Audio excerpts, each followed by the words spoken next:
अंधेरी रात थी। चांद की हल्की रोशनी पेड़ की शाखाओं के बीच से झन कर आ रही थी।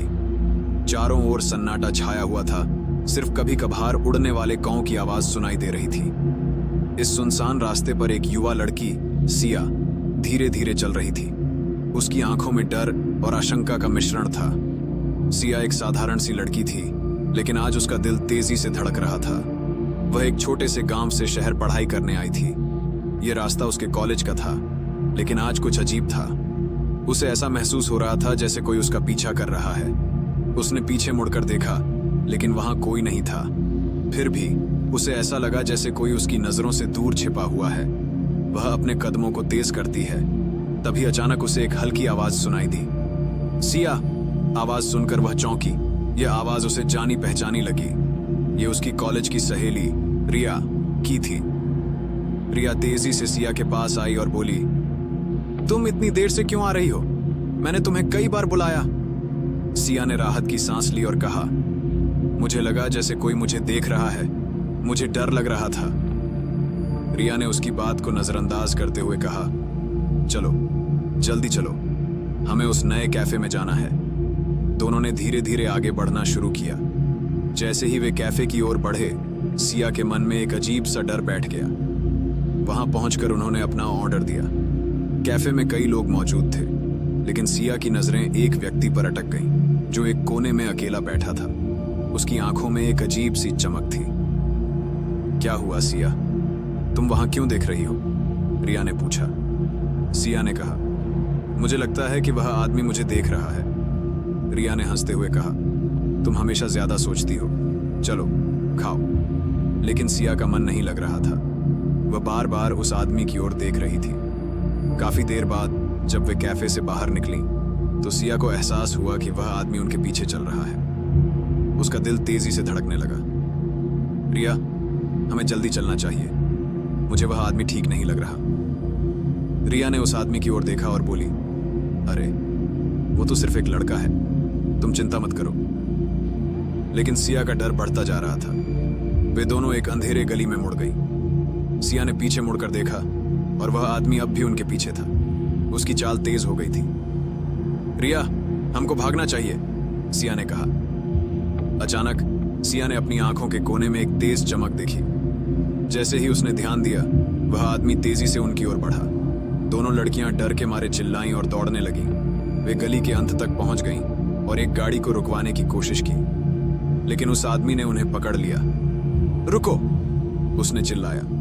सिया और रिया का दिल धड़कने लगा। सिया ने कहा, क्या चाहिए तुम्हें? मैं तुम्हें नुकसान नहीं पहुंचाना चाहता, मैं तुम्हारी मदद करने आया हूं, वह आदमी बोला। रिया ने आशंका से पूछा, क्यों? हमें तुम्हारी मदद की जरूरत नहीं है। उस आदमी ने गहरी सांस ली और कहा, तुम्हारे पीछे कोई है, उसे तुम दोनों को पकड़ने का आदेश दिया गया है। सिया और रिया एक दूसरे की ओर देखी। हम पर विश्वास क्यों करें? सिया ने पूछा। क्योंकि मैं भी उनके निशाने पर हूं। अगर तुम मुझ पर विश्वास करोगी तो मैं तुम्हें सुरक्षित जगह ले जा सकता हूं, उसने कहा। सिया ने सोचा, क्या मुझे इस अनजान पर भरोसा करना चाहिए? लेकिन समय नहीं था। उसने रिया की ओर देखा, जो डर के मारे कांप रही थी। ठीक है, सिया ने कहा, हम तुम्हारे साथ चलेंगे, लेकिन एक कदम भी गलत हुआ तो हम तुम्हें छोड़ देंगे। उन्होंने उस आदमी का हाथ थामा और उसके साथ चलना शुरू किया। जैसे जैसे वे आगे बढ़े, सिया को लगा कि उनकी कहानी सिर्फ एक साधारण प्रेम कहानी नहीं, बल्कि एक खतरनाक रहस्य में बदलने वाली है। वे एक सुनसान जगह पहुंचे जहां कोई नहीं था। वहां एक पुराना घर था जो बिल्कुल वीरान और भूतिया लग रहा था। यहां क्यों लाए हो हमें? रिया ने सवाल किया। यहां सुरक्षित रहोगी, लेकिन हमें जल्दी करनी होगी, वह आदमी बोला। सिया ने पूछा, तुम हो कौन? वह आदमी थोड़ा हेजिटेटेड हुआ, फिर बोला, मेरा नाम आर्यन है। मैं तुम्हारी सुरक्षा के लिए यहां हूं। तुम्हें जानना होगा कि तुम्हारे जीवन में जो खतरा है वह बहुत बड़ा है। सिया और रिया ने एक दूसरे की ओर देखा। अब उनका दिल तेजी से धड़क रहा था।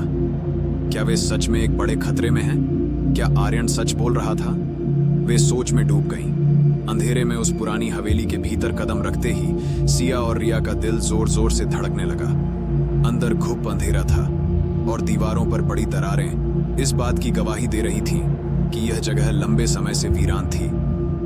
आर्यन ने एक छोटी टॉर्च निकाली और उन्हें इशारा करते हुए बोला, धीरे धीरे मेरे पीछे आओ। चलते चलते वे एक बड़े कमरे में पहुंचे। कमरे के बीचों बीच एक पुराना लकड़ी का टेबल और उसके चारों ओर कुछ टूटी फूटी कुर्सियां पड़ी हुई थीं। आर्यन ने टॉर्च की रोशनी टेबल पर डाली, जहां एक पुरानी किताब और कुछ पुराने दस्तावेज रखे हुए थे। उसने किताब उठाई और गंभीर आवाज में बोला, इस किताब में वह राज छिपा है जो तुम्हारी जान को खतरे में डाल रहा है। सिया ने घबराते हुए पूछा, यह सब क्या है? क्यों कोई हमारे पीछे पड़ा है?